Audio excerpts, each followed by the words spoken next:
Ladies and gentlemen, welcome to the Nonprofit Renaissance. That's right. We're here and we want to help you go further and grow faster. Go faster. Come on, you gotta be faster, Colin. I'm growing. I'm growing in that. You are. Listen, trying. We've been having a good time. We've been chatting and talking because I'm excited for you to hear from our guest today. He is the National Director of Partnerships for One More Child, an organization that we love, that we believe in, and excited. Now, he's a man of many talents and many roles even that we'll talk about. Executive Director of Operations at Reality Church in Miami, Executive Committee Member of Explore Foster Miami, which we'll get into talking about foster care. And listen to the end because you're going to want to hear about how you can be a part, what the need is, and how there's something for you today. But ladies and gentlemen, please welcome to the podcast, the one and only, the Greekest name of all so far, besides mine, Panos Kourtesis. Hey, opa! There we go. I wish I had a plate to break. All good. Well, Colin, Erides, thank you so much for having me. Yeah, I'm grateful and happy to be here. Now, did we get that name right? You got to help us with the name for real quick. Tell us one more time because I mess it up every time. Go, Colin. Oh, yeah? No, you want me to? I want you to try it, Colin. Oh, no. Panagiotis. Yeah, that's great. That's like the American version with the strong G. Panagiotis. Yeah. So just change the G to a Y, and then you're kind of. Oh, okay. Panagiotis. There you go. That's it. Panagiotis. Wow. That's the Greek way of saying it. I'm Greek. Yeah. I'm not. There you go. You're like a Greek yogurt. Hold on. Sugar-free Greek yogurt. But I've known you as Panos. Sometimes I'll mistake it for Thanos. I'm sure you've gotten that sometimes, maybe. I get that all the time. All the time, which is all the time. It's a villain, but not a terrible. No. It's a villain still. I don't know, but people just don't want me to snap though around them. That's true. Yeah. But listen, so glad you're with us. Again, a man of many talents and leadership and experience, as I mentioned on the intro, serving as executive director of operations at a close church of ours, Reality Church in Miami, executive committee member sitting on the board and Explore Foster Miami, and national director of partnerships with One More Child, an organization we love, have worked with, and I have history personally with, and a big fan of since they're in Florida and been around the block for a long time. But thanks for being with us, and tell the gang. We're going to talk a little bit about One More Child since it's an international, global organization, and you've done such good work in developing partnerships and leading. What do you do there? What does that mean? And then how did you get there? Yeah. Well, Colin and Erides, thank you guys so much for having me. Absolutely. Pumped to have this conversation. Always love talking about collaboration, partnerships, and ultimately helping people, especially children and families. And that's really the mission for One More Child. So One More Child, started as an orphanage well over 100 years ago in Central Florida. And I would say One More Child, it's been on the cutting edge of the child welfare space when it comes to the faith community engaging with families that are in crisis. And so going through the century of more than 100 years of operation as an organization, we've been working with children in foster care, children that have been sexually trafficked, children that are hungry, children of single moms, and then children all over the world. And so last year alone for One More Child, we impacted the lives of over 236,000 children and families. And so that's huge. Wait, repeat that number. Repeat the number. Yeah, it's actually, to be exact, it's 236,492 children and individuals served. Yeah, through the organization, and over 14 million meals. The exact number: 14,129,605 meals went out to children and families that needed help, and that's what we do as One More Child. So our mission is to provide Christ-centered services to vulnerable children, struggling families. The issues that we're looking to tackle are community issues, and so they require community responses. And so there's no way we can do this by ourselves. And so that's why I love having conversations like this because we're already working together to help people that are in need. And willing to work with anybody that wants to help bring hope to One More Child. So moving back to how I got involved, my personal story, I was raised by a single mom. I'm the oldest of 3 children, and had a house fire when I was very young. And so we had lost pretty much everything. So I'm familiar with what the system looks like in terms of shelter space, in terms of food programs, because I was a recipient of that growing up. Now, my mom raised us 3. I'm the oldest of 3 kids. I have a younger brother and a younger sister, and she worked 3 jobs to make sure that we always had food, and we did always have food. But after you lose your house to a fire and everything that you have, you need a lot of help. Yeah. And so one of the first groups to help us after the fire was a youth group from a church that heard about our story.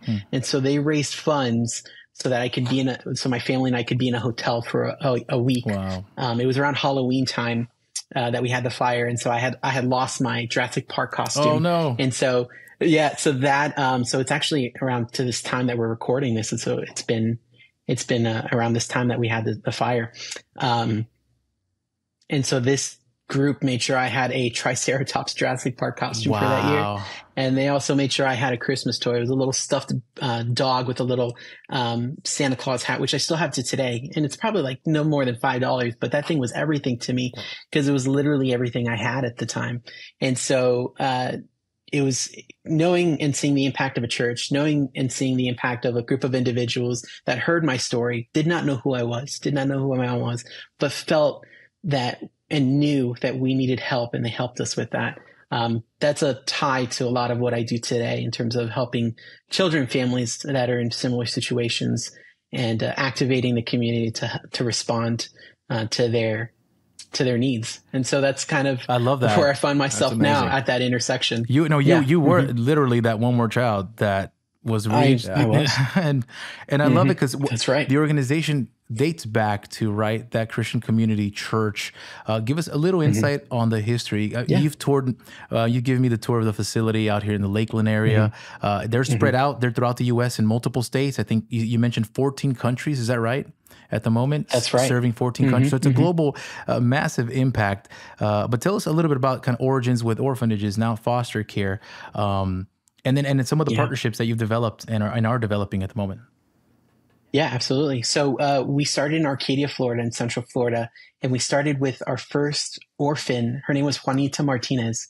And if you go to our Lakeland campus and to our Compassion Center, we have this huge warehouse where we distribute thousands of meals and goods, anything from turkeys to diapers to cleaning supplies to you name it. If families are in need, we're getting things out through our Compassion Centers. We have one in Lakeland and one in Bradenton. But if you go to our legacy room in our Compassion Center in Lakeland, you'll see framed our first record of our first orphan in care. Her name Juanita Martinez, and she had 2 her parents had passed away, and her godparents had 7 children, and so they could not care for her, and so she was within our care. And so from Juanita to today, it's always been that question: how do we reach one more child? Which is why we go by that name. Love it. But we did start as the Florida Baptist Orphanage. We were one of the first orphanages in the state, and we grew. So, we don't use the term orphanage anymore.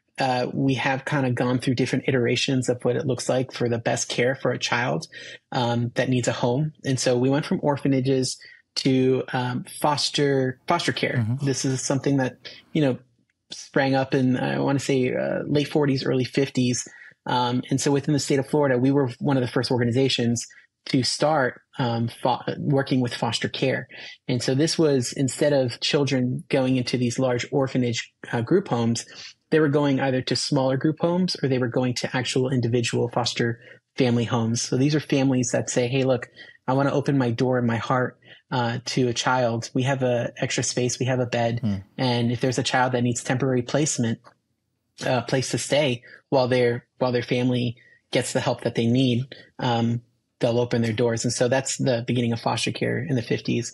So we were then known as Florida Baptist Children's Homes. And so we were known as that for decades. And then about maybe 7 years ago, we started seeing the future iteration of what child welfare would look like. And so group homes are being phased away nationally, slowly, but the best response for a child in foster care now is for them to be placed within an individual family home. And so we shifted our focus to recruit and license families to open their homes for children in this, this new version, modern version of foster care. But we've also expanded to a number of different pillars. So foster care, but we're also focusing on, so it's 5 pillars in total, foster care. But we've expanded to preventative models. So we work with children of single moms. We work with hungry children. We work with children that have been sexually trafficked. And then we also work with children in those countries, 14 countries around the world, through child sponsorships. So helping with education and malnutrition programs and things like that. And so, we've expanded as an organization. It's been amazing. And we're always looking, I'd say we're an innovative organization. We can tackle that a little bit more later. But we've had to be an innovative organization lasting as long as we have.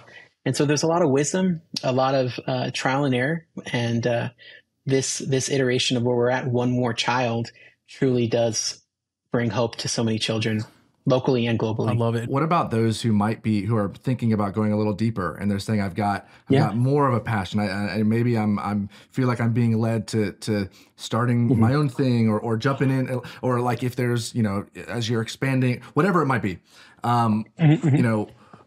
keeping that person in mind, but also looking at yourself. What advice would you give to yourself on your first day, or to someone who might be trying to start that up? Oh, wow. Great question. Okay. So advice to myself on my first day. I'll get a little vulnerable, but I think this is good and this is kind of gritty. One of the things that I had to overcome immediately was almost like a savior complex where I could not do everything. And I'm not supposed to. And so, going back to collaboration, how collaboration is key within your own organization, within the community, within just the world that we live in, we're not meant to do things alone. And so I was on a track when I first got into nonprofit where I was running down pretty quick. I was giving it my all and had to learn that I didn't need to do it alone. And so I let other people come alongside me. I was seeking wise counsel from people that have been in the space for years longer than I had been. And so kind of overcoming I don't have to do this alone, where it's a group thing. It's a collaborative community thing. Also seeking wise counsel and seeking a mentor to help guide you. There's so much wisdom in people that have been in the space for many years. There are people that have been in the nonprofit world realm for decades, and so they've seen the iteration or the iterations of what nonprofit looks like here in the United States of America. There's been different changes when you look at IRS structuring and when you look at tax breaks and things like that. And I wasn't alive to see some of those changes, but seeking wise counsel from people that have seen these changes has helped me look to what the future could look like. But that's been through seeking wisdom from others. So those are two immediate things I would say. I'm sure there's a bunch more I can dive into. Those are two that are popping up. Let's dive in a little deeper and maybe have something, maybe not mentorship, right? I think we as leaders, sometimes we talk a lot about that from afar, from up close. In a, let's say, competitive world, I think even, it's not as cutthroat maybe as the marketplace, but in the nonprofit sector, sometimes how do you find good mentorship? How do you find good relationships? Because you've done this well in partnerships and collaboration. I think you preach it, you teach it, you walk it. I've seen that in your leadership. And sometimes, and again, you're a Christian organization. We're a nonprofit renaissance. So if you're probably going to give us the Christianese answer, but then I'm going to keep poking and digging at the, go ahead. How do you, because we're fighting for the same dollars, or are we not? Or we're fighting for the same volunteers, or are we not? Should we think that way? Should we not? How do you foster true collaboration? How do you find good mentors or leaders that are maybe not out to just recruit you, poach you, or come after your ideas? Any thoughts on that? Have you guys experienced? You've been around the block. You've done this for some time now. And you're a hustler. I think you're an ambitious guy. And I love what you said about you can't do it all. You're not the savior. So learning that too is good, because as workaholics, it's problematic, right? Nothing like. But talk to me about collaboration in a cutthroat, or what's your experience? Yeah, great question, man. These are things that I've had to reflect on. So I'm glad you're asking these questions, because there's been a lot of reflection here. And I'll share with where I'm at now in terms of, the processing with these types of questions. So, I've had to change the mindset from kind of a competitive nature, when it comes to funding and partnerships, to more of a, in the church world, you kind of look at the Lord, the Lord our God, owning everything. And so he has everything, and we're just temporarily in control of some things that he allows us to have. So there's a mindset of abundance in a way, in that, quite honestly, the percentages aren't nearly as high as we'd like to see in terms of number of people that are volunteering or serving, and number of people that are giving. So there's always more people that can get involved. So it's kind of changed that abundance mentality where there's more than enough for everybody. We just have to look at it in a certain way. What I have seen is that from the nonprofit side, instead of kind of fighting over the same dollars, I've seen more funding and more resources come in through a collaborative partnership than going at it alone. And so here's like a grain of truth that I've learned over the 10 years of being in this space, both in the church world and in the nonprofit world, is if I'm applying for a grant, if I'm applying or making a proposal, if I'm doing it solely on our own or by ourselves, that's usually a moment where there needs to be a check, where it's, hey, are we supposed to be doing this alone? And so I have seen more resources and funding come through collaborative proposals and grants than by ourselves. That's huge, Panos. And so that's huge. Yeah. Because that's not normal. That's not natural, right? The inclination is to go solo and to take every dollar, because, it's a good cause and you believe. But that's a great insight for those, writing the grants, applying. Absolutely. Do you know what it is that makes that more attractive than the other? I think so. We can kind of step into the shoes of the funder briefly. So let's imagine that we have a foundation. If we were looking at a number of grants to feed children, if we see one organization saying, hey, we're going to do this from step A to step Z, and then there's another proposal where there's 3 organizations taking on, A to Z or A to D or something. And then you have another organization coming in a different phase. You let organizations do what they do well. And you work together and allow everybody to do what they do well. And so as a funder, I feel like I'd be more comfortable providing funds to a collaborative group of people that are like-minded rather than just to one organization. And so that's something that I've seen from talking to, families that have their own foundations, from national foundations, from trusts, from just different funding groups. Collaboration is key. So I would definitely recommend going forward, if there's proposals or grants, always seek like-minded, like-hearted organizations in your sphere that you can work together to accomplish something bigger than you could on your own. Yeah. And that's great too, because it immediately goes right up against the competitive nature that you might want to, that you might feel like you have to, if you're going to make it, if you're going to complete your mission. But it doesn't have to be that way. No, it doesn't. It doesn't. And so, that's a full green light to explore, what it looks like to work together in spaces. And so, for example, our feeding programs, we're not able to get food out directly to children as efficiently as we could, as we do now, because what we do is we work with schools to identify the children that are in need. So we as an organization can't go into a school and provide surveys or anything like that. It would take too much time, and we may not be able to identify these children or families in the best way. So we work with the schools through their counselors and through their administration to identify the children that are in need of, weekend food kits to get them through the weekend.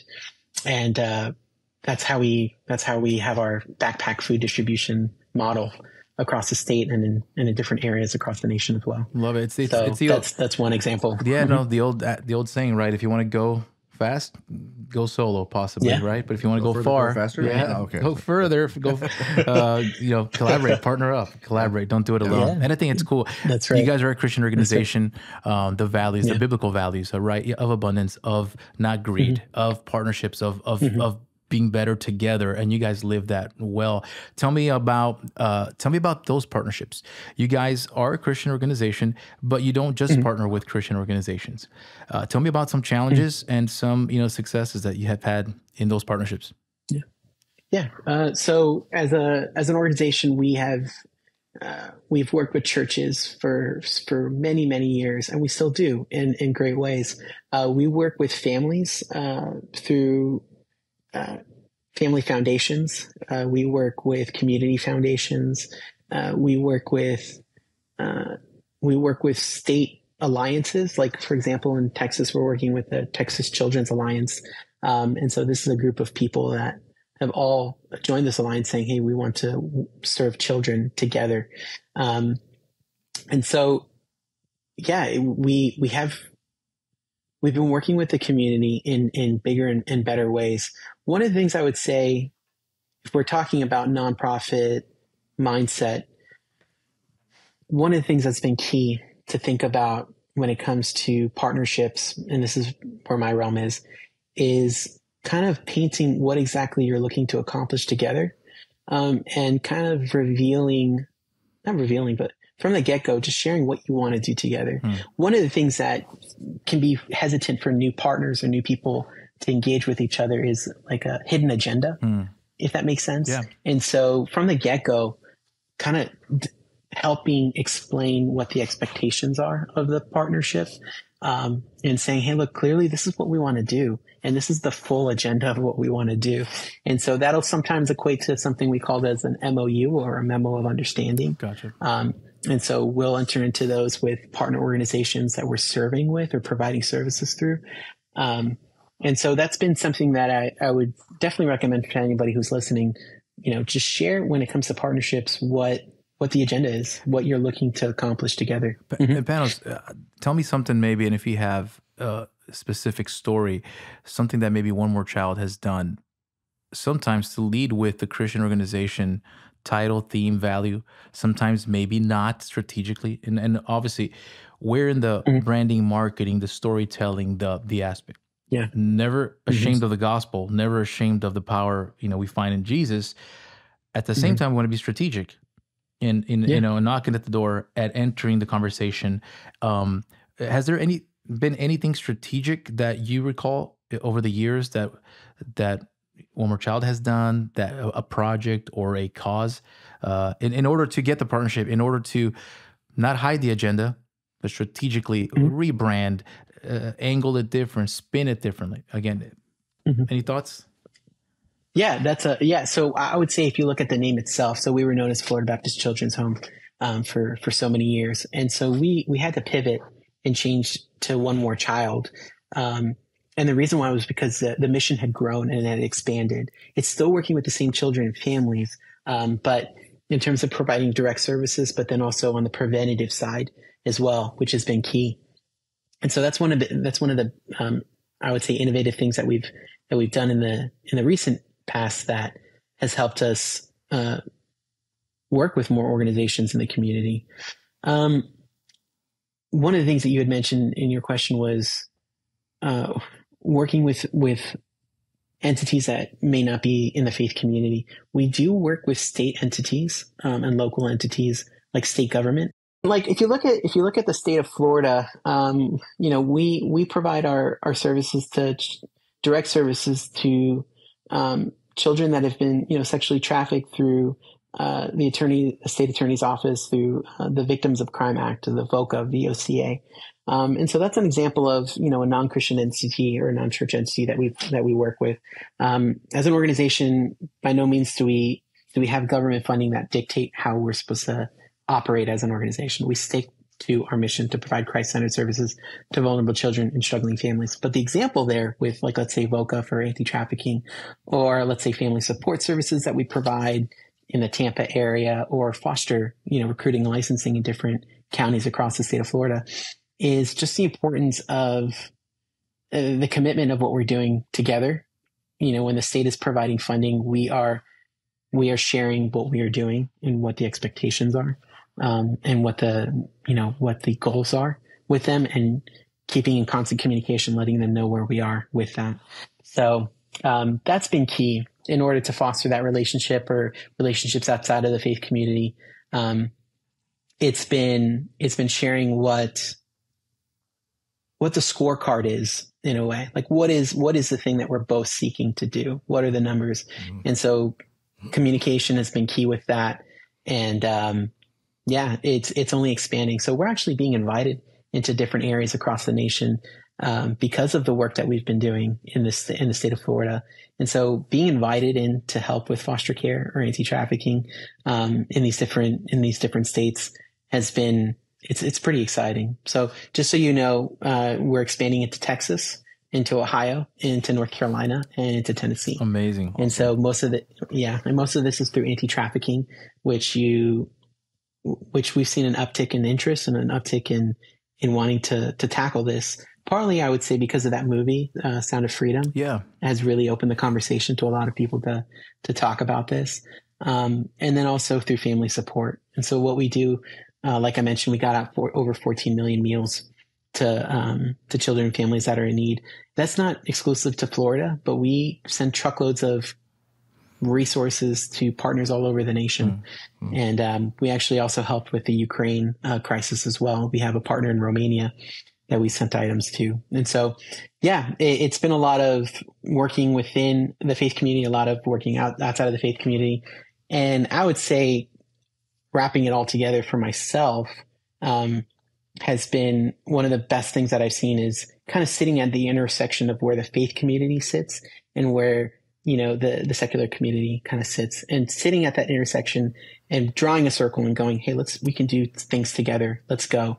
That's been one of the most fun things I've been able to be part of. I love that. Yeah. You go ahead. Yeah, no, tell me this. You've mentioned the countries, the states. Let's get a little operational. Your executive operation director, you've led at that capacity. Give us a little insight. How does this all work? States, remote offices, campuses, locations. You've got, how many countries is One More Child in at the moment? 14. We're going into 15 very soon. So, but yeah, I'm assuming multiple languages in many cases. That's right. Tell us more about how the machine works, and any insight for growing organizations who are aspiring to get there. Yeah, great question. I would say, it's so good, because I would say that if it boiled down to one thing that's key, it's communication. Mm-hmm. Communication is key. Having lines of communication that are open, that your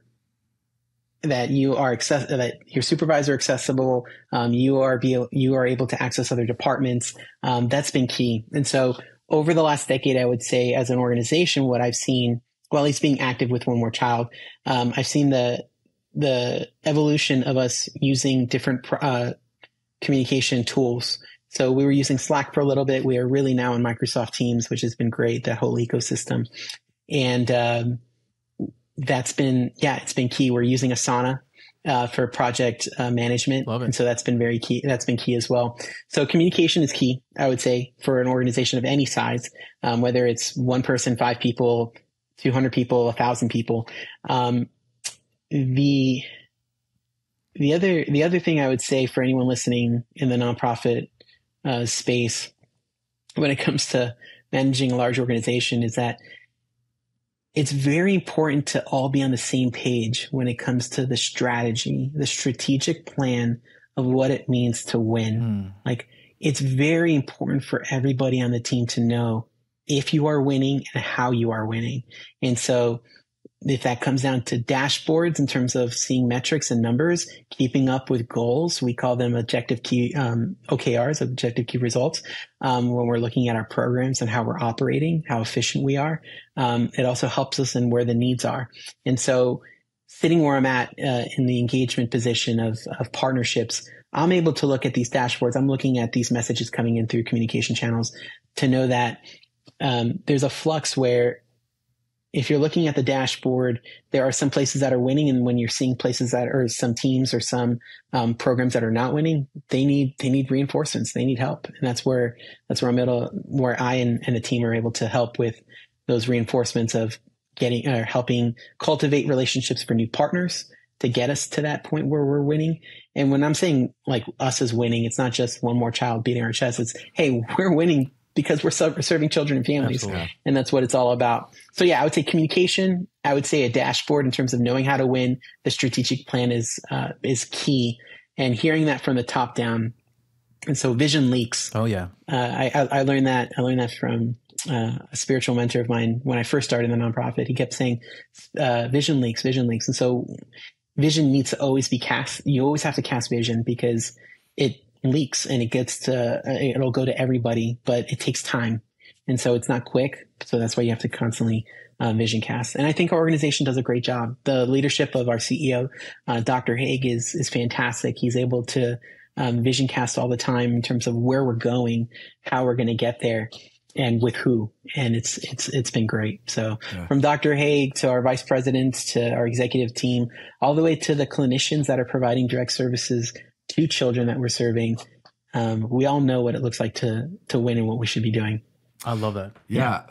Panos, I'm putting it on the spot here a little bit. Maybe as an example, what does that specifically look like for One More Child? Like if someone asked you, how does One More Child know if they're winning? This is your quarterly review, Panos. Let's open up your dashboard and let's look at your. I'm opening up. Yeah, how are the metrics? What's a win? What's a win this month, this year, and how's it looking? Yeah. That's good. That's good. Well, we have, like I mentioned before, we have these things called OKRs that we look at as a dashboard. And so we do monthly check-ins. And so like, let's say, for example, one of the things that I would say that I know that we need help with is foster care. And so looking at, I'm pulling up the dashboard right now. I'm taking a look at it. For the state of Florida, what we've seen is since COVID, we've seen the number of houses go down in terms of licensing. And so what we need is there's almost like there's an urgent ask right now for churches and for the communities that we need more Christian families to become licensed to take in children, because there are now more children that are in need of a home, and there are less homes now than ever taking in these children. And so that's an example, I would say, that I just had this conversation looking at this dashboard that, our foster care team needs help. And so what's my focus for the next 30 days? It's going to be, I need to make sure that foster care is part of any conversation I have with a partner in the community, letting them know the urgency of what's going on, and not just making the ask, but providing the context of what's led us to this point. And then not only that, but focusing on the hope of what happens when they do get engaged and they do get involved. So yeah, does that answer that question in terms of like the specific? Yeah. Absolutely. And so, if you see me out in the community in the next 30 days, I'm definitely going to be talking about foster care. We may end the podcast with the strongest, most passionate. We'll cue the music and you'll pitch us and tell us what the needs and how people can partner. Yeah. But I love what you're sharing, Panos. One is it applies to the churches, to ministries. Many times the heart's right, the calling. Oh, it felt great. It feels good. And we resist looking at the metrics or keeping that number in front of us. But then that's what helps us measure health and track health. And and I love that because it's challenging, and there are days that you don't want to look, and there are days that you want to avoid the dashboard. But it's the clarity of knowing if you're winning. There's nothing worse than just going through the motions, hoping, assuming, thinking, and you're just in a treadmill, right? A hamster wheel, and going through motions instead of understanding, no, we're winning. Or I need to grow in this area, or I need to change so that I can win. So I love that. Yeah, that's a great segue to another thing that's been key, kind of in the nonprofit space. Learning it's accountability and what that looks like in terms of who's owning a project or who's owning this part of the dashboard, and not for the sake of reprimanding, but more of accountability of, look, what's going on, and let's have the conversation. Do we not have, enough partners? Is the funding not there? Do we lose funding? Is there a change in the community dynamics? Was there a change in local leadership? Things like that. And so, accountability is key. So that's a very good point. Yeah. Well, that's awesome. Well, you're on the Nonprofit Renaissance podcast. Renaissance kind of inspires these thoughts or an imagination of like renewal and revival, something new. I'm curious, Panos, what is something that you could say maybe that One More Child is doing as an organization that's new, or is maybe bringing a renaissance to? Actually, you already talked about a little bit about it, about shifting, and but what's something that's new? It's bringing a renaissance to your leadership personally, the organization, a specific project, whatever. Yeah, that's a great question. Let's see. A new life to our programs. So I would say that one of the characteristics of our values as an organization is to be innovative.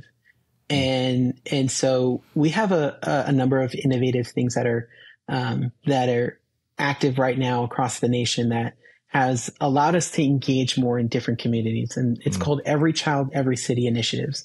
So what we've known is over the decades is that we've done really great work in terms of direct services. If there's a child that's been sexually trafficked, to have a clinician sit on the other side or sit alongside them and to be able to pour into them, help them with healing.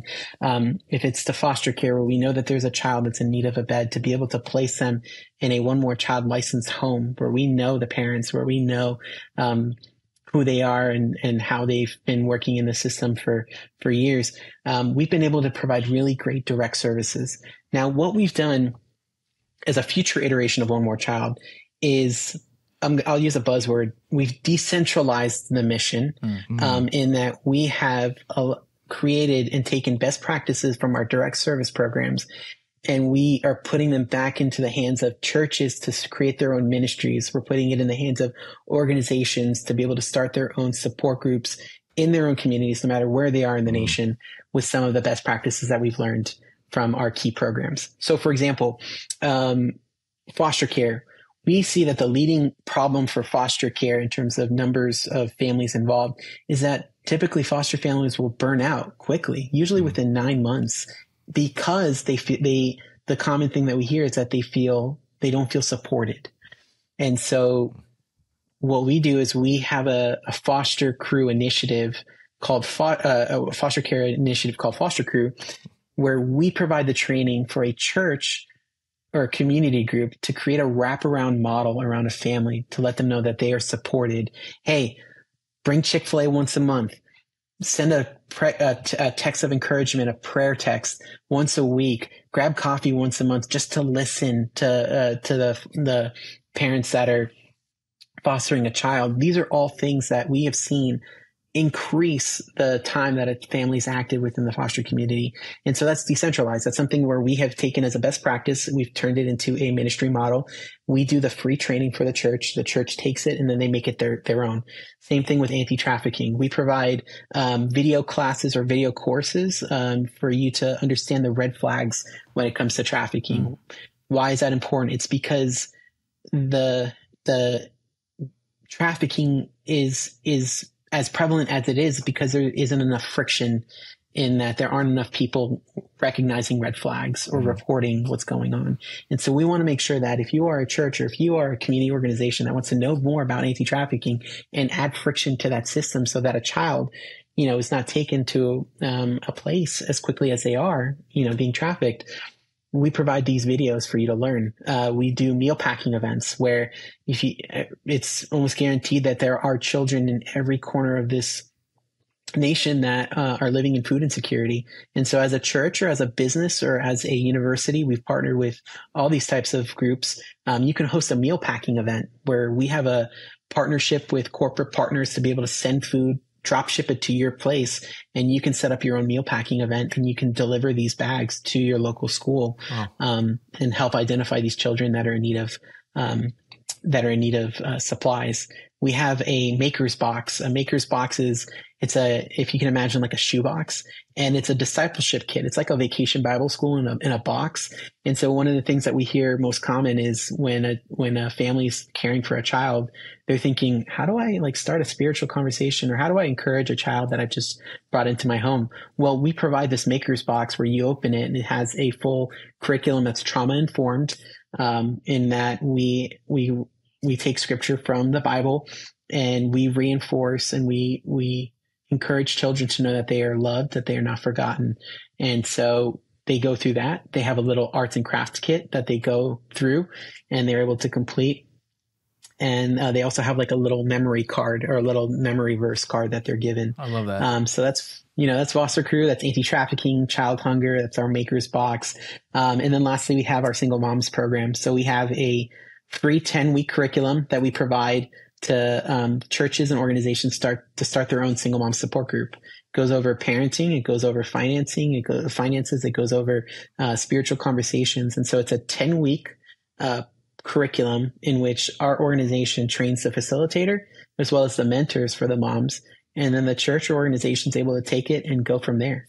And we've heard great success with this. So we've decentralized, we've taken best practices, and we're spreading, what we've seen as best practices so that churches, organizations, schools are able to tackle the needs in their own neighborhoods. And we're there to stand beside them and help them. I love it. Listen, we're going to link to all of that. It's onemorechild.org, and you can find Panos and reach out. I'm going to put your phone number, your wife's phone number, everybody there. Everybody. Text them round the clock. But we are going to wrap up. And Panos, thanks so much, man, for your passion, your heart, how God's used your experiences and then your growth and your leadership for good and impacting. Like I said, the number you shared, 250,000 plus, and the 14 million meals, and just the beginning, right? The cool thing is it's successful and we're winning. At the same time, the need is so much greater and there's so much more to be done, right? So I want to wrap up the episode, man, with tell us, we started there. You talked, it's on top of your menu on the website on Foster. It's part of your dashboard because we want you to win this season. So we're going to chase those metrics. Yes.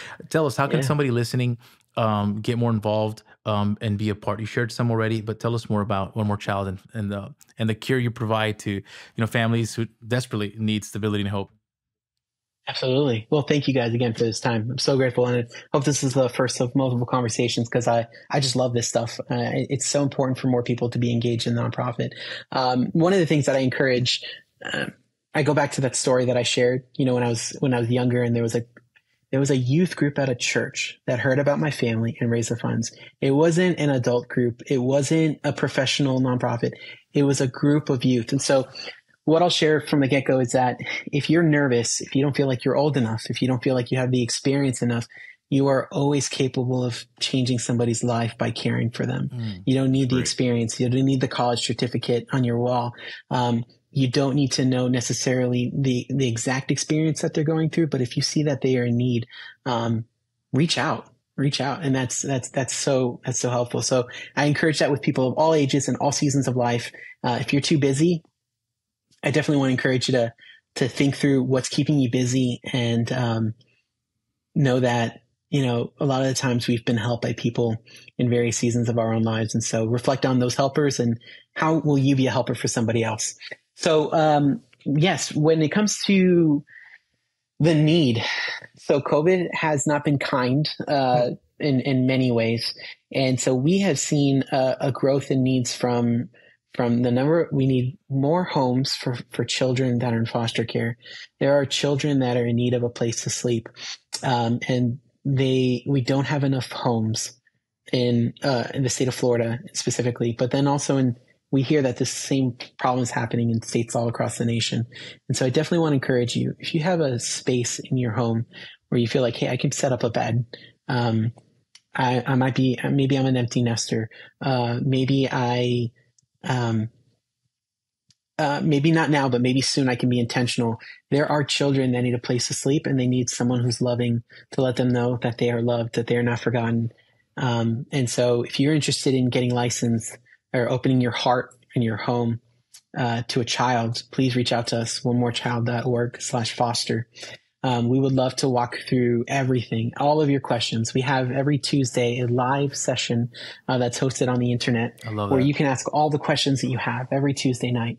And so you can tune in, just go to our website, sign up for the next one, or just tune in for that Q&A, ask all your questions, and we'll give you everything. We're with you every step of the way.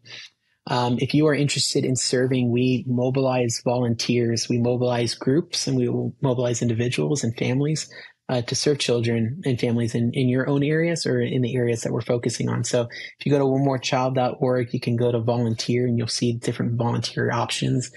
We need help from, packing boxes for survivors that have been trafficked. So these are meal boxes. These are resource boxes at any of our compassion centers around the state or at any of our campuses. I'm located in Miami, and so our Miami campus is in South Miami, and we have a single moms program. We have 7 moms, 12 kids living on our campus, and these families, they always need love and encouragement. And so whether that is helping clean a unit, helping a mom move in or move out of our program, if it comes to landscaping, these are different ways that you can get involved as well. And if you are in need of help, you can reach out to us as well.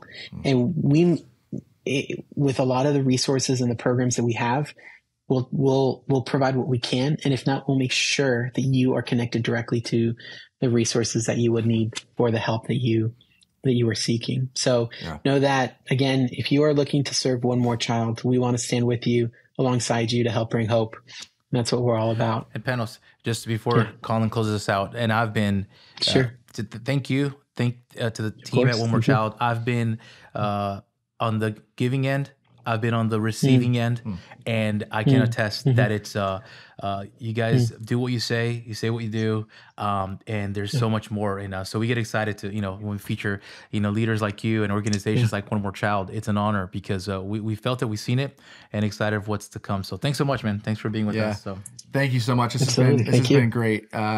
We've said the link 100,000 times. We'll have everything linked below in the episode as well. But get involved. Just get involved. Take that first step. You don't have to have it all figured out. Panos, thank you so much. This was an incredible conversation. Looking forward to having you back sometime. Would love to. Thank you, Colin. Thank you, Aridus. We'll see you guys next time on the Nonprofit Renaissance. Thanks again for listening to the Nonprofit Renaissance. We hope it ignites a renaissance in you and helps you go further and grow faster. Be sure to share, rate, and subscribe. And if you'd like to recommend or be a guest on our show, send us an email at podcast@versecreative.com.